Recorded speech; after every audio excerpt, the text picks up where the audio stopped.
Vamos a Mateus capítulo 26. Eu vou ler do 47, versículo 47 ao 53. Então, Evangelho segundo Mateus, capítulo 26, versículo 47 em diante. Diz assim: falava ele ainda, no caso ele, Jesus, e eis que chegou Judas, um dos 12, e com ele grande turba com espadas e porretes, vinda da parte dos principais sacerdotes e dos anciãos do povo. Ora, o traidor lhes tinha dado este sinal: aquele a quem eu beijar é esse, prendei-o. E logo aproximando-se de Jesus, lhe disse: salve, mestre, e o beijou. Jesus, porém, lhe disse: amigo, para que vieste? Nisto, aproximando-se eles, deitaram as mãos em Jesus e o prenderam. E eis que um dos que estavam com Jesus, estendendo a mão, sacou da espada e, golpeando o servo do sumo sacerdote, cortou-lhe a orelha. Então Jesus lhe disse: embainha a tua espada, pois todos os que lançam mão da espada, a espada perecerão. Agora o versículo que eu quero enfatizar: acaso pensas que não posso rogar a meu Pai, e ele me mandaria neste momento mais de 12 legiões de anjos? Vamos parar aqui. Neste momento crítico, em que Pedro, aqui não diz o nome, mas de outros evangelhos nós sabemos que é Pedro, ele fez algo que dava até a impressão que estava querendo defender Jesus ou coisa assim, mas talvez até tivesse essa intenção, mas não era legal, no sentido de que Jesus estava sendo preso por enviados dos sacerdotes, dos grandes da religião judaica lá, claro, errados por prender a Jesus Cristo, mas no sentido, era legal a prisão deles, pelo menos até fazerem o julgamento todo errado, aí passou a ser realmente uma farsa. Mas Jesus não aprovou o que Pedro fez, embora eu não quero jogar o foco nisso. O foco que eu quero jogar é esse: Pedro, se eu quisesse, eu teria outro recurso, muito maior do que tua espadazinha, ou a espadazinha dos outros 10 apóstolos. Eu teria anjos ao meu dispor. Eu pediria ao Pai e Ele me mandaria. Neste momento, eu não iria encomendar para ele examinar e ver se tinha disposição lá, efetivo militar e tal. Ele mandaria imediatamente uma multidão de anjos para me proteger. Eu quero jogar a luz no peso da oração na vida do crente, na vida de quem tem Cristo. E quem tem Cristo tem Deus como Pai, do jeito que ele tinha. E ele falou aqui como homem. Ele era Deus e homem, ao mesmo tempo, duas naturezas. No aspecto divino, ele estava esvaziado do uso pleno dos seus poderes. E às vezes a gente vê mais o aspecto divino dele, às vezes mais o aspecto humano. Aqui nós vemos claramente o aspecto humano dele. Eu poderia pedir ao Pai e ele me mandaria. Então, eu tenho muito poder ao orar a meu Pai e pedir ajuda. Aí nós lemos lá em Hebreus 1:14 que os anjos são espíritos ministradores, enviados a serviço dos que são filhos de Deus. Então essa realidade de Jesus Cristo, do terreno aqui e o celestial lá, e ele fala com a naturalidade como se uma coisa não impedisse a outra, como fosse, se eu quisesse eu pediria agora e meu Pai mandaria agora para cá, para esse ambiente aqui, muitos anjos para me livrarem desses guardas todos. Ele fala com naturalidade dos dois reinos, daqui e do céu. Ele fala assim, ele sempre fez isso. Nós que somos discípulos dele, temos o mesmo recurso da oração. Nós temos o poder do nosso Pai à nossa disposição. Nós somos incentivados a orar por coisas grandiosas. Ora, se nós tivéssemos fé como um grão de mostarda, pediríamos uma rocha, uma montanha para sair de um lugar e para o outro, ela iria.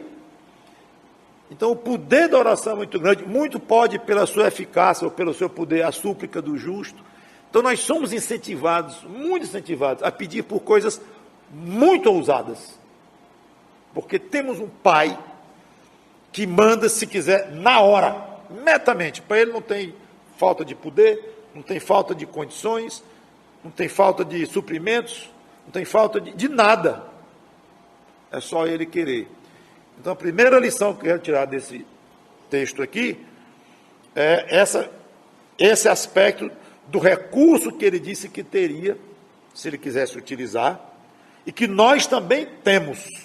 Ele não disse, nesse contexto, ele não falou isso, mas como eu acabei de comentar, a Bíblia toda nos incentiva, nos ensina e nos incentiva a usar abundantemente, ousadamente, o recurso da oração. Agora vem a segunda parte que eu quero falar. Alguém poderia perguntar, talvez o próprio Pedro ou algum outro dos apóstolos dele, Senhor, se tu podes, como tu acabaste de dizer, e com tanta naturalidade, pedir ao Pai, e ele mandaria imediatamente uma multidão de anjos, por que tu não pedes? Estamos aqui nesse sufoco, tu preso, traído aqui por esse nosso colega, que se dignou fazer algo tão repulsivo desse, estão te prendendo como se tu fosses um bandido qualquer, e isso é a situação que tu te encontres aqui, que coisa indigna. Pois pede ao teu Pai Celeste, que Ele mande agora mesmo muitos anjos para te livrarem. Por que tu não fazes isso? A resposta no versículo seguinte. Como, pois, se cumpririam as Escrituras, segundo as quais assim deve suceder? Enquanto ele fala do poder tremendo da oração, ele imediatamente completa. A oração tem um fator limitador. E esse fator é a vontade de Deus. Os planos de Deus. Está previsto nas Escrituras, falando do Velho Testamento, que o Messias haveria de vir, que iria sofrer. Tem passagens quase como se o profeta Isaías, no caso, estivesse vendo Jesus Cristo crucificado na cruz, descrevendo palavras dele, é impressionante, séculos antes dele vir. Então estava predito que viria o Filho de Deus, o Messias de Israel, e que ele iria sofrer. E esse fato impediu, ou desanimou, ou fez com que Jesus dissesse, não vou usar o recurso da oração, de pedir ao meu Pai ajuda, porque eu sei que não é a vontade dele. A vontade dele é que eu passe por isto, que eu seja entregue, que eu sofra. Eu disse para vocês, tenho dito nos últimos dias, que o Filho do Homem iria ser entregue para ser crucificado. Eu tenho dito para vocês claramente, Jesus teria falado isso, e ele disse de fato. Então, não vou usar esse recurso da oração, porque o meu Pai não quer assim, que eu peça anjos agora. Não, vai ter a hora de usar anjos, mas não agora. Então vem a segunda lição para nós. É o respeito, o acatamento total à vontade de Deus. É assim que Ele quer, então que assim seja feito, com a minha vida, com a minha saúde, com a minha morte, com a minha família, com tudo meu. É assim que vai ser. Claro, nós não temos detalhes do que vai acontecer conosco no nosso dia a dia, no nosso particular. Então, enquanto não ficar evidente para nós um desejo de Deus quanto à nossa própria vida, podemos orar, podemos pedir a Ele ajuda e tudo, mas quando ficar claro para você que Deus lhe impõe passar por um certo sofrimento, uma certa situação, não tem jeito, os médicos confirmaram os exames, ou aquele ente querido já foi embora mesmo, partiu, não teve jeito, ou isso, ou minha lojinha pegou fogo e não tinha seguro, está ali destruída, não tem jeito. Então, vou passar por isto. Que Deus seja louvado por isso. Não vou orar para Deus desfazer, ou reverter, ou reclamar de Deus. Baixa a cabeça diante de Deus e diz, amém. Quando se trata de uma coisa que está predita nas Escrituras, aí que nós temos liberdade não, temos a obrigação de reconhecer e dizer, eu não vou ultrapassar isso aqui. Orar por uma coisa ilícita, por exemplo. Nós somos muito tentados no mundo deste aqui, todo errado, todo, como diria um amigo meu, destrambelhado, né? Tudo é ao contrário, tudo é pernicioso deste mundo. Então, às vezes, nós somos tentados a orar por uma coisa que nós sabemos que não é lícita. Então, é exatamente uma situação dessa. Não, eu tenho recurso da oração, tenho, mas eu não vou usar. Por quê? Porque o que eu vou pedir, eu já sei que não é o que Deus aprova. Então, por que eu vou pedir? Eu poderia pedir uma legião de anjos, aliás, 12 legiões de anjos, mas eu não vou pedir. Por quê? Porque eu sei que meu Pai não aprova. O que Ele quer é muito sofrimento para mim. Jesus falando, até eu morrer. Daqui a algumas horas naquela cruz terrível. Vou passar por isso.